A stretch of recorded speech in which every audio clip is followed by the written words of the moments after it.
ಯಾಕೆ ಅಂದ್ರೆ ಇವತ್ತು ಎಲ್ಲ ಹೆಣ್ಣು ಮಕ್ಕಳಿದ್ದೀರಾ, ಇವತ್ತು ನೀವೆಲ್ಲ ಫೇಸ್ಬುಕ್, ಇನ್ಸ್ಟಾಗ್ರಾಮು, ವಾಟ್ಸಪ್ ಪ್ರತಿಯೊಂದರಲ್ಲೂ ಇದ್ದೀರಾ. ಎಷ್ಟೋ ಜನ ಗಂಡು ಮಕ್ಕಳು ಆ ಹೆಣ್ಣು ಮಗಳ ನಂಗ ಅನ್ನೋದಕ್ಕೆ ಏನಂತಾರೆ ಕನ್ನಡದಲ್ಲಿ, ಬೆತ್ತಲೆ ಬೆತ್ತಲೆ ಫೋಟೋಗಳು, ಬೆತ್ತಲೆ ವಿಡಿಯೋಗಳು ಹಾಕಿ ಬ್ಲಾಕ್ ಮೇಲ್ ಮಾಡ್ತಾರೆ. ಗಂಡ ಹೆಂಡತಿ ಅಥವಾ ಪ್ರೀತಿ ಮಾಡಿದವನು ಪ್ರೀತಿ ಮಾಡೋಳು ಜೊತೆಯಲ್ಲಿ ವಿಡಿಯೋ ಮಾಡ್ಕೊಳ್ತಾರೆ. ಅದನ್ನ ಎಲ್ಲಾ ಕಡೆ ಮೊಬೈಲ್ ಅಲ್ಲಿ ಸರ್ಕ್ಯುಲೇಟ್ ಮಾಡ್ತಾರೆ. ಆ ತಾಯಂದಿರು ನನಗೆ ಫೋನ್ ಮಾಡ್ತಾರೆ, ಮೇಡಮ್ ಒಬ್ಬ ಯಾರೋ ನನ್ನ ಮಗಳ ಜೊತೆ ಫ್ರೆಂಡ್ಶಿಪ್ ಮಾಡಿದ್ದ, ಫೋಟೋಗಳು ತಗೊಂಡು ನನ್ನ ಮಗಳ ವಿಡಿಯೋಗಳು ಮಾಡಿಕೊಂಡು ಎಲ್ಲಾ ಕಡೆ ಹಾಕ್ತಾ ಇದ್ದಾನೆ.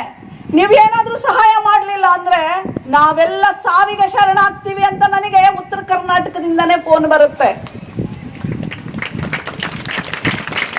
ನಿಮಗೆಲ್ಲರಿಗೂ ಆದರ್ಶ ಯಾರಾಗಬೇಕು? ನೀವು ಮಾತಾಡ್ಬೇಕು. ನಿಮಗೆ ಆದರ್ಶ ಯಾರಾಗಬೇಕು? ಊಟ ಇಲ್ಲ ಅಲ್ಲ, ನನಗೂ ಊಟ ಇಲ್ಲಪ್ಪ. ಯಾರಾಗಬೇಕು ಇವತ್ತು ಆದರ್ಶ? ಅಕ್ಕ ಮಹಾದೇವಿ. ಒಂದು ಹೆಣ್ಣು ಮಗಳು ಅಂದ್ರೆ ಅಪಮಾನ, ಅವಮಾನ ಅಲ್ಲ ಗೆಳೆಯೋರು ಎಷ್ಟು ಜನ, ಅಪಹಾಸ್ಯ ಮಾಡೋರು ಎಷ್ಟು ಜನ, ಅಡಚಣೆಗಳೆಷ್ಟು ಒಂದು ಹೆಣ್ಣು ಮಗಳಿಗೆ ನಡಿಬೇಕಾದ್ರೆ ಅವಳಿಗೆ ಮಾಡೋದೇ ಚಾರಿತ್ರ್ಯವದೇ. ಇವಳು ಸರಿ ಇಲ್ಲ, ಈ ಸ್ಟೇಜ್ ಹತ್ತು ಬಂದಿದ್ದಾಳೆ ಅಂದ್ರೆ ಯಾವನ್ ಜೊತೆನೋ ಸಂಬಂಧ ಇರ್ಬೇಕು, ಇಲ್ಲ ಯಾವನ್ ಜೊತೆನೋ ಮಲಗಿರ್ಬೇಕಕ್ಕೆ. ಇದು ಬಿಟ್ರೆ ಬೇರೆ ಮಾತೇ ಇಲ್ಲ. ಇದಕ್ಕೆಲ್ಲದಕ್ಕೂ ನಮಗೆ ಸ್ಫೂರ್ತಿಯಾಗಿ ನಿಂತಿರೋದು Akka Mahadevi. Noble public school एल्म से ही दोनों जहां में कामयाबी है. Knowledge Park the Creative School admissions are open from LKG to 10th standard. Free uniform for new admission students. ಭಗವಂತ ಕೊಟ್ಟಿರೋ ದೇಹ ಇದು, ಮೂಳೆಗಳು, ಮಾಂಸದ ತಡಿಕೆ ಇದು. ಇದಕ್ಕೆ ನಾವು ಸುಮ್ಮನೆ ಒಂದು ಒದಿಕೆ ಕೊಟ್ಟಿದೀವಿ ಅಷ್ಟೇ. ಈ ಒದಿಕೆ ಶಾಶ್ವತವಲ್ಲ. ಬೆತ್ತಲೆ ನಡೀತಾ ಇರ್ತಾಳೆ, ಊರ್ನವರೆಲ್ಲರೂ ಎಲ್ಲ ಬೆಪ್ಪಾಗಿ ನಿಂತ್ಕೊಂಡ್ಬಿಡ್ತಾರೆ. ಇವಳಿಗೆ ಹುಚ್ಚಿಡ್ದಿರ್ಬೇಕು ಅನ್ನೋರು ಎಷ್ಟು ಜನ. ಅಲ್ಲಿ ನೀರು ಸೇರ್ಲಿಕ್ಕೆ ಬಾವಿ, ಸಿಹಿ ನೀರಿನ ಬಾವಿ ಹತ್ರ ನಿಂತ್ಕೊಂಡಿರೋ ಹೆಣ್ಣು ಮಕ್ಕಳೆಲ್ಲ ಹಿಂಗ್ಯಾಕೆ ನಡೆದಿದ್ದಾಳೆ ಇವಳು? ಬರೀ ಬೆತ್ತಲೆಯಲ್ಲಿ ಗಂಡ ಬಾರ್ಗೋಲಿಂದ ಹೊಡೆದಿರ್ಬೇಕು, ಹೇಳಿರೋ ಮಾತು ಕೇಳಿಲ್ಲ ಅಂತ ಹೇಳಿ ಬೆತ್ತಲೆ ಮಾಡಿ ಬಾರ್ಗೋಲಲ್ಲಿ ಬಾರಿಸಿರ್ತಾನೆ ಅಂತ ಎಷ್ಟು ಜನ ಹೆಣ್ಮಕ್ಳು ಆಡ್ತಾರೆ. ಇನ್ನೊಂದು ಹೆಣ್ಮಕ್ಳು ಇರ್ತಾರೆ, ದೆವ್ವ ಹಿಡ್ದಿರ್ಬೇಕು ಈಕಿಗೆ. ಬೆತ್ತಲೆ ಯಾರಾದ್ರೂ ಹೋಗಕ್ಕುಂಟ, ಈಕಿಗೆ ದೆವ್ವ ಹಿಡ್ದಿರ್ಬೇಕು, ಹಿಂಗ್ ನಡೆದಾಳ. ಇನ್ನೊಂದಷ್ಟು ಜನ ಮಾತಾಡ್ತಾರೆ, ಲಗ್ನ ಇನ್ನು ಹಾಗೇ ಇಲ್ಲ ಈಕಿಗೆ ಏನೋ ಆತುರ ಇರ್ತದ, ಆ ಆತುರಕ್ಕೆ ತಕ್ಕ ಶಿಕ್ಷೆ ಮಾಡಿರ್ತಾನೆ ರಾಜ, ಹಂಗಾಗಿ ನಡೆದಾಳ ಈಕಿ. ಎಷ್ಟು ಜನ ಎಷ್ಟು ಮಾತಾಡ್ತಾರವ ಆಕಿ ಬಗ್ಗೆ. ಒಂದು ಸಲ ನಾವು ಯೋಚನೆ ಮಾಡಬೇಕು. ಇವತ್ತು ಎಷ್ಟೋ ಜನ ಹೆಣ್ಣು ಮಕ್ಕಳು ಅವರ ಬದುಕಿನ ಮುಂದೆ ಸಾಧಿಸುವ ಗುರಿ ನಡಿಬೇಕಾದ್ರೆ ಎಷ್ಟೋ ಜನ ನಾವು ಹಿಂದೆ ತೆಕ್ಕೊಂಡ್ಬಿಡ್ತೀವಿ. ಅವ ಹಂಗ ಅವಮಾನ ಮಾಡ್ದ, ಇವ ಹಂಗ ಅಪಹಾಸ್ಯ ಮಾಡಿದ್ಲು, ಅವಳ ಕಾಲ ಎಲ್ಲಿದ್ಲು, ಇವ್ರ ಚಾರಿತ್ರ್ಯ ವಧೆ ಮಾಡಿದ್ಲು. ನೀವು ಗುರಿಯನ್ನ ಸಾಧಿಸಬೇಕು, ನೀವು ಇಟ್ಟ ಗುರಿಯನ್ನ ಸಾಧಿಸಬೇಕು ಅಂತಂದ್ರೆ ಯಾವ ಅಪಮಾನ ಯಾವ ಅವಮಾನಗಳಿಗೂ ಸಹ ನೀವು ತಲೆನೇ ಕೆಡಿಸ್ಕೋಬಾರ್ದು. Sky Sunshine School, step towards better future. Jayashankar Colony, Shantiniketan Ground, Pisva Kalyan. ನಂತರ ಅಕ್ಕ ಮಹಾದೇವಿ ಕಾಲನ್ನ ಊರೋದಿಲ್ಲ. ಜನ ಹೆಂಗಂದ್ರೆ ಹಂಗೆ ಬೈತಾ ಇರ್ತಾರೆ ಅಕ್ಕಿಗೆ ದಾರಿಯಲ್ಲಿ ನಡಿಬೇಕಾದ್ರೆ. ಎಷ್ಟು ವೇಗವಾಗಿ ನಡೀತಾಳೆ ಅಂದ್ರೆ ಕಾಲನ್ನ ಭೂಮಿ ಮೇಲೂ ಇಡೋದಿಲ್ಲ, ಅಷ್ಟು ವೇಗವಾಗಿ ಊರನ್ನ ಬಿಟ್ಟು. ಅಕ್ಕ ಮಹಾದೇವಿ ಹುಟ್ಟಿದ ಊರು ಉಡುತಡಿ, ಶಿವಮೊಗ್ಗ ಜಿಲ್ಲೆಯಲ್ಲಿ ಇರೋದು. ಅಲ್ಲಿಂದ ನಡಿತಾ ನಡಿತಾ ನಡಿತಾ ಮಧ್ಯಾಹ್ನ ಇನ್ನೊಂದು ಊರಿಗೆ ಬರ್ತಾಳೆ. ಅಲ್ಲಿ ಹುಡುಗರು ಹುಚ್ಚಿ ಕಣೋ ಇವಳು, ಹುಚ್ಚಿ ನೋಡು ಬರೀ ಬೆತ್ತಲೆ ನಡೆದಿದ್ದಾಳೆ ಅಂತ ಹೇಳಿ ಒಬ್ಬ ಕಲ್ಲು ರಪ್ ಅಂತ ಹೊಡಿತಾನೆ. ಅಕ್ಕ ಮಹಾದೇವಿ ಮೈಗೆ ಬಂದು ತಾಕತ್ತೆ, ಅಮ್ಮ ಅಂತ ಜೋರಾಗಿ ಕಿರ್ಚ್ತಾಳೆ. ಮತ್ತಿನ್ನೊಂದಷ್ಟು ಹುಡುಗರು ಕಲ್ ತಗೊಂಡು ಮತ್ತೆ ರಪ್ ಅಂತ ಅಂತ ತಲೆಗೆ ಬಂದು ಬಡ್ದಾಗ ಅಲ್ಲೇ ರಕ್ತ ಚೆಲ್ಲತ್ತೆ, ಕುಸಿದು ಪ್ರಜ್ಞೆ ತಪ್ಪಿ ಬೀಳ್ತಾಳೆ ತಾಯಿ. ನಾನು ಹುಚ್ಚಿ ಅಲ್ಲ ಅಂತ ಕೂಗಿ ಕೂಗಿ ಹೇಳಿದ್ರು ಆ ಹುಡುಗರು ಹೇಳ್ತಾರೆ, ಹುಚ್ಚಿ ಅಲ್ಲ ಅಂದ್ಮೇಲೆ ಬೆತ್ತಲೆ ಯಾಕೆ ನಡೆದಿದ್ಯಾ ನೀನು? ಒಂದ್ಸಲ ನಾವು ಆಲೋಚನೆ ಮಾಡಬೇಕು. 12ನೇ ಶತಮಾನದಲ್ಲಿ ಆ ಹೆಣ್ಣು ಮಗಳು, ಅರೆ ನೀವು ಕಾಮುಕರು, ನಿಮ್ಮ ಕಣ್ಣು ಸರಿ ಇಲ್ಲ, ನಿಮ್ಮ ಮನಸ್ಸು ವಿಕೃತವಾಗಿದೆ. ನಾನು ಶಿವನಿಗೆ ಒಪ್ಪಿಸ್ಕೊಂಡಿದ್ದೀನಿ, ಚನ್ನಮಲ್ಲಿಕಾರ್ಜುನನಿಗೆ ಒಪ್ಪಿಸ್ಕೊಂಡಿದ್ದೀನಿ, ನಾನು ಹುಚ್ಚಿನೂ ಅಲ್ಲ ವೇಶ್ಯನೂ ಅಲ್ಲ ಅಂತ ಹೇಳಿ ತನ್ನ ಕೂದಲನ್ನ ಅಂಗಾಂಗವನ್ನ ಮುಚ್ಕೊಂಡು ನಡೀತಾಳಲ್ಲ, ನಂತರ ಸುಸ್ತಾಗ್ಬಿಟ್ಟಿರ್ತಾಳೆ. ಮತ್ತೆ ಎಚ್ಚರಿಕೆ ಆಗತ್ತೆ, ರಕ್ತ ಎಪ್ಪುಗಟ್ಟಿರುತ್ತೆ, ಕೂದಲು ಮೇಲೆ ರಕ್ತ ನಿಂತಿರುತ್ತೆ. ಎದ್ದು ನೋಡ್ತಾಳೆ, ಸಾಯಂಕಾಲ ಆಗಿರುತ್ತೆ. ಊರಿಂದ ಆಚೆ ಒಂದು ಹಾಳು ಬಿದ್ದಂತ ಒಂದು ದೇವಸ್ಥಾನ ಇರುತ್ತೆ, ಆ ಗುಡಿಯಲ್ಲಿ ಲಿಂಗ ಇರುತ್ತೆ, ಅಲ್ಲಿ ಹೋಗ್ತಾಳೆ. ಧೂಳು ಬಡ್ದಿರೋ ಲಿಂಗ ಇರುತ್ತೆ. ತನ್ನ ಮನಸ್ಸಲ್ಲಿ ಅಕ್ಕ ಮಹಾದೇವಿ ಅನ್ಕೊಳ್ತಾಳೆ, ಏನಪ್ಪ ಇದು, ಇಲ್ಲಿಂದ ಯಾವುದು ಆದಾಯ ಇಲ್ಲ ಅನ್ಸುತ್ತೆ ಅರ್ಚಕರಿಗೆ, ಪೂಜಾರಿ ಮಾಡೋರಿಗೆ. ಹಾಗಾಗಿ ಈ ಈಶ್ವರನಿಗೆ, ಈ ಶಿವನಿಗೆ, ಈ ನನ್ನ ಚನ್ನಮಲ್ಲಿಕಾರ್ಜುನನಿಗೆ ಯಾರು ಪೂಜೆ ಮಾಡೋರು ಗತಿ ಇಲ್ವಾ? ಎದುರುಗಡೆ ಒಂದು ಬಾವಿ ಇರುತ್ತೆ, ಅಲ್ಲಿ ಹೋಗಿ ಸ್ನಾನ ಮಾಡ್ಕೊಳ್ತಾಳೆ. ಎಲ್ಲ ರಕ್ತ ಧೂಳು. ನೋಡಿದ್ರೆ ಒಂದು ಕಡೆ ತೋಟ ಹೊಲ, ಇನ್ನೊಂದು ಕಡೆ ಸ್ಮಶಾನ. ಹೊಟ್ಟೆ ಹಚ್ಕೊಂಡ್ಬಿಟ್ಟಿರ್ತಾಳೆ, ಏನೂ ಇರೋದಿಲ್ಲ ಅಲ್ಲಿ ಸುತ್ತಮುತ್ತ. ಬಿಲ್ವ ಪತ್ರೆ ಇರುತ್ತೆ, ಬಿಲ್ವ ಪತ್ರೆ ತಂದು ಆ ಲಿಂಗವನ್ನ ಸ್ವಚ್ಛ ಮಾಡಿ ಆ ಬಿಲ್ವ ಪತ್ರೆ ಶಿವನಿಗೆ ಅರ್ಪಿಸಿ ಆ ಬಿಲ್ವ ಪತ್ರೆ ತಿಂದು ನೀರು ಕುಡಿತಾಳೆ. ಆದ್ರೂ ಹೊಟ್ಟೆ ಹಸಿವು ಸಾಕಾಗೋದಿಲ್ಲ, ನರಳ್ತಾ ಇರ್ತಾಳೆ, ಏನ್ ಮಾಡೋಕ್ಕಾಗೋದಿಲ್ಲ. ಅಷ್ಟರಲ್ಲಿ ಸಾಯಂಕಾಲ ಆಗಿಬಿಡುತ್ತೆ, ಕತ್ಲೆ ಆಗುತ್ತೆ.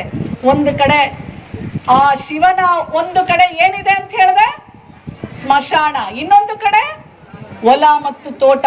ಸ್ಮಶಾನದಲ್ಲಿ ಇನ್ನೂ ಬೆಂಕಿ ಹಾರದೆ ಇರುವಂತ ಎಷ್ಟೋ ಚಿತೆಗಳು ಉರಿತಾ ಇರುತ್ತೆ. ಮತ್ತೆ ಎಲ್ಲ ಮಣ್ಣಿನ ಗುಡ್ಡೆ.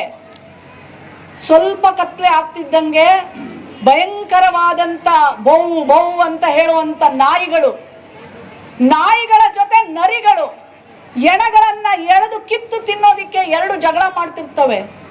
ಇವಳಿಗೆ ಭಯ ಆಗುತ್ತೆ, ಅಕ್ಕ ಮಹಾದೇವಿಗೆ. ಆ ಗುಡಿಯಲ್ಲಿ ಔಚ್ಕೊಂಡು ಕೂತಿರ್ತಾಳೆ, ಭಯ ಆಗತ್ತೆ. ನರಿಗೆ ಮನುಷ್ಯನ ವಾಸನೆ ಬರುತ್ತೆ. ಸೀದಾ ಮಹಾದೇವಿ ಹತ್ರ ನರಿ ಅಂದ್ರೆ ಚೀರ್ಕೊಂಡು ಬರ್ತಾ ಇರುತ್ತೆ. ಶಿವನನ್ನ ನೆನಪು ಮಾಡ್ಕೊಳ್ತಾಳೆ, ಏ ಚನ್ನಮಲ್ಲಿಕಾರ್ಜುನ, ನಾನು ಇಲ್ಲಿಗೆ ಮುಗ್ದೆ. ನಮ್ಮೂರೊಳಗಡೆ ಗುಡಿಸ್ಲಿಂದ ಒಂದ್ಸಲ ಮಗುವನ್ನ ನರಿ ಎಳೆದು ಹೋಗಿ ತಿಂದುಬಿಟ್ಟಿತ್ತು. ಇವತ್ತು ನನ್ನನ್ನು ಈ ನರಿಗಳು ಬಿಡೋದಿಲ್ಲ ಅಂತ ಆ ಚನ್ನಮಲ್ಲಿಕಾರ್ಜುನನ್ನ ನೆನೆದು ಕೂತಿದ್ದಾಗ ಮತ್ತೆ ನರಿ ಮತ್ತು ನಾಯಿಗಳಿಗೆ ಜಗಳ ಹತ್ತತ್ತೆ. ಅವು ದಿಕ್ಕು ತಪ್ಪಿಸ್ಕೊಂಡು ಆ ಕಡೆ ಹೊರಟೋಗ್ತವೆ. ನಂತರ ಕೂತ್ಕೊಳ್ತಾಳೆ ಕಣ್ಣು ಮುಚ್ಕೊಂಡು, ಕತ್ಲೆ ಆಗಿರುತ್ತೆ. ಪಕ್ಕದಲ್ಲಿ ಏನೋ ಒಂಥರ ಅಲ್ಗಾಡ್ದಂಗೆ ಆಗತ್ತೆ. ಅವಳು ಅಂದ್ಕೋತಾಳೆ, ಹಾವಿರ್ಬೋದು. ಊಟ ಇಲ್ಲ, ಮಲ್ಕೊಳಕ್ಕೆ ಕೆಳಗಡೆ ಕಲ್ಲುಗಳು, ಮತ್ತೆ ಆ ಥಂಡಿಯಲ್ಲಿ ಮೈ ಮೇಲೆ ಬಟ್ಟೆ ಇರುವುದಿಲ್ಲ. ಅನ್ಕೊಳ್ತಾಳೆ, ಏ ಶಿವ, ನಾನು ಮಾನಸಿಕ ಶಕ್ತಿಯನ್ನ ಗೆದ್ದು ಬಂದಿದ್ದೀನಿ, ಆದ್ರೆ ಈ ಶಾರೀರಿಕ ನೋವನ್ನ ಗೆಲ್ಲೋದು ಎಷ್ಟೊತ್ತು? ನಾನು ಗೆದ್ದೇ ಗೆಲ್ತೀನಿ, ನೀನ್ ನನಗೆ ಎಷ್ಟಾದ್ರೂ ಪರೀಕ್ಷೆ ಮಾಡು, ಪರವಾಗಿಲ್ಲ ಅಂತ ಶಿವನನ್ನ ನೆನಪು ಮಾಡ್ಕೊಳ್ತಾಳೆ. ಆ ಅಲ್ಗಾಡ್ತಾ ಇರೋ ಒಂದು ವಸ್ತುವನ್ನ ನೋಡಿದಾಗ ಅದು ಹಾವೇನೋ, ಇರ್ಲಿ, ಹಾವಿದ್ರೆ ಕೈ ಕೊಟ್ಟು ಸಾಯ್ತೀನಿ ನಾನು, ಪರವಾಗಿಲ್ಲ ಅಂತ ಹೇಳಿ ಹೋಗಿ ಅದನ್ನ ಮುಟ್ತಾಳೆ. ಅದು ಹಾವಾಗಿರಲ್ಲ, ಎಣದ ಮೇಲೆ ಒದ್ದಿಸಿದಂತ ಬಿಳಿಯ ಬಟ್ಟೆ ಇರುತ್ತೆ. ಆ ಬಟ್ಟೆಯನ್ನ ಎತ್ಕೊಂಡು ಕಣ್ಣಿಗೆ ಒತ್ಕೊಂಡು ಹೇಳ್ತಾಳೆ, ಏ ಶಿವ, ಏ ಚನ್ನಮಲ್ಲಿಕಾರ್ಜುನ, ನಾನು ಹಿಂಗೆ ಚಳಿಯಲ್ಲಿ ನಡುತ್ತಾ ಇದ್ದೀನಿ ಅಂತ ನನಗೆ ಈ ಬಟ್ಟೆ ಕಳಿಸ್ದೇನಪ್ಪ ಅಂತ ಹೇಳಿ ಆ ಬಟ್ಟೆಯನ್ನ ಒದ್ಕೊಂಡು ಆ ರಾತ್ರಿ ಕಳೀತಾಳೆ. ನಾನು ಈ ಮಾತು ಯಾಕೆ ಹೇಳ್ತೀನಿ ಅಂದ್ರೆ, ಈ ನಾಡಿನ ಎಲ್ಲ ಪ್ರತಿಯೊಂದು ಹೆಣ್ಣು ಮಗಳಿಗೆ ಹೇಳ್ತಾ ಇದ್ದೀನಿ, ನಾನು ಪ್ರತಿಯೊಂದು ಮಗಳಿಗೆ ಹೇಳ್ತಾ ಇದ್ದೀನಿ, ಎಷ್ಟೇ ಕಷ್ಟಗಳು ಬರಲಿ, ಹೆದರಿಸುವ ಶಕ್ತಿ ಆ ತಾಯಿಗೆ ಮಾತ್ರ ಇರುತ್ತೆ.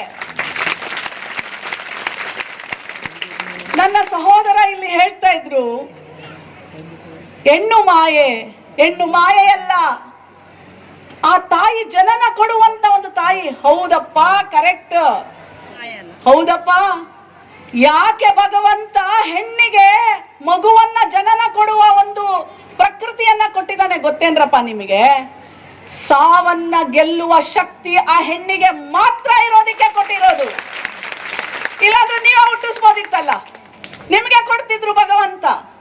ಆದ್ರೆ ಆ ಹೆಣ್ಣಿಗೆ ಯಾಕೆ ಕೊಟ್ಟಿದ್ದಾನೆ ಅಂದ್ರೆ, ತನ್ನ ದೇಹವನ್ನ ಸಾವಿಗೆ ಒಡ್ಡಿ ಇನ್ನೊಂದು ಮಗುವಿಗೆ ಜನನವನ್ನ ಕೊಡುವಂತ ಶಕ್ತಿ ಆ ಹೆಣ್ಣಿಗೆ ಮಾತ್ರ ಇದೆ ಅಂತ.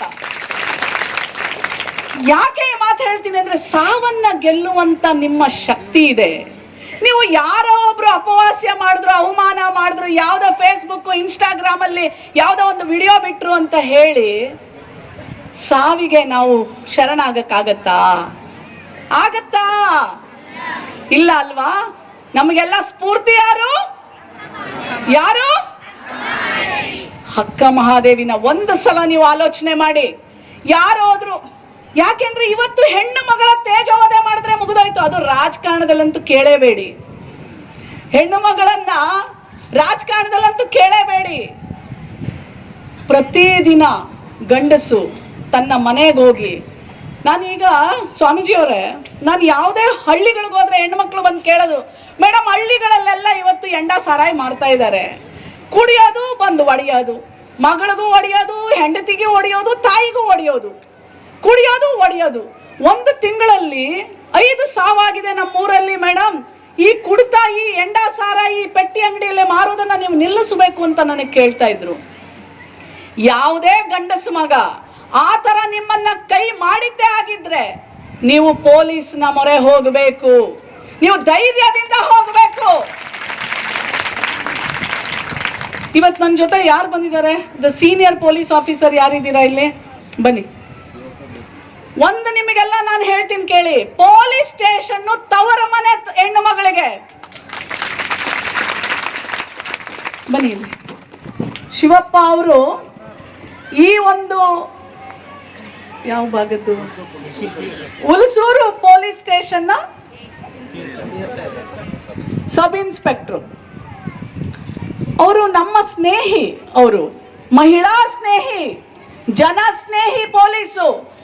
ನಾವು ನನ್ನ ಗಂಡ ಹೊಡೆದಾಗ ಫೋನ್ ಮಾಡಿ ನಮ್ಮ ಅಪ್ಪ ಅಮ್ಮನ್ನ ಕರ್ಸ್ಕೊಳತನ ಅವ ಕಾಯೋದಿಲ್ಲ. ಇದೇನು ಒಂದು ಕಟ್ಟಿನೋ ಒಂದು ಬೆತ್ತನೋ ತಗೊಂಡು ಬಾರಿಸ್ತಿರ್ತಾನೆ ನಮಗೆ.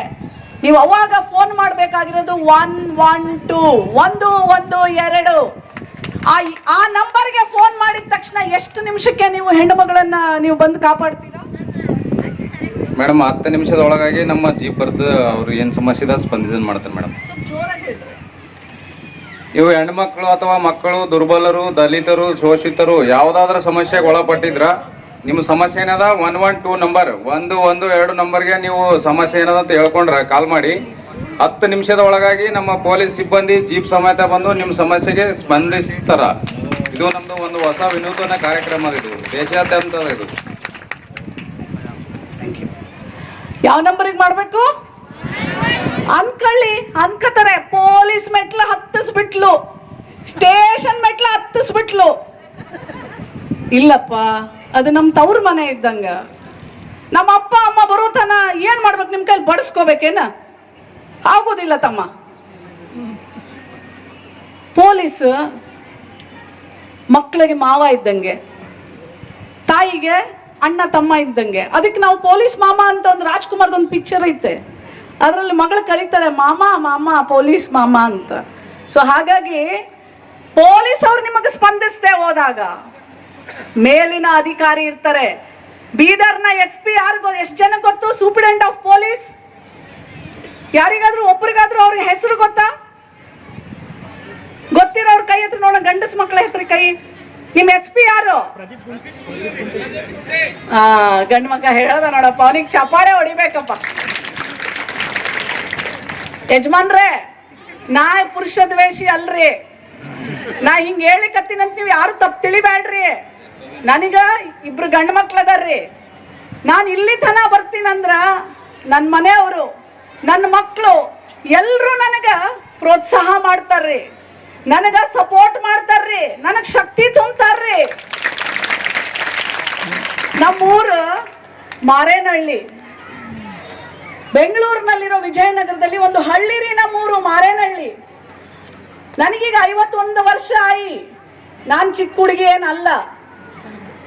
38 ವರ್ಷ 40 ವರ್ಷದ ಕೆಳಗಡೆ ನಾವು ನಮ್ಮೂರಲ್ಲಿ ನಾನು ಋತುಮತಿ ಆದ್ರೆ, ಮೈ ನೆರೆದ್ರೆ, ಮಗಳು ಮೈ ನೆರಿತಾಳ 12 ವರ್ಷಕ್ಕೆ, 2-3 ವರ್ಷಕ್ಕೆ ವರವನ್ನ ನೋಡಿ ಮದುವೆ ಮಾಡುವಂತ ಕಾಲ. ಆ ಟೈಮಲ್ಲಿ ನಮ್ಮೂರಲ್ಲಿ ನನ್ನ ಜೊತೆ ಗೆಳತಿಯರನ್ನೆಲ್ಲರನ್ನು ಮದುವೆ ಮಾಡಿಬಿಟ್ಟಿದ್ರು.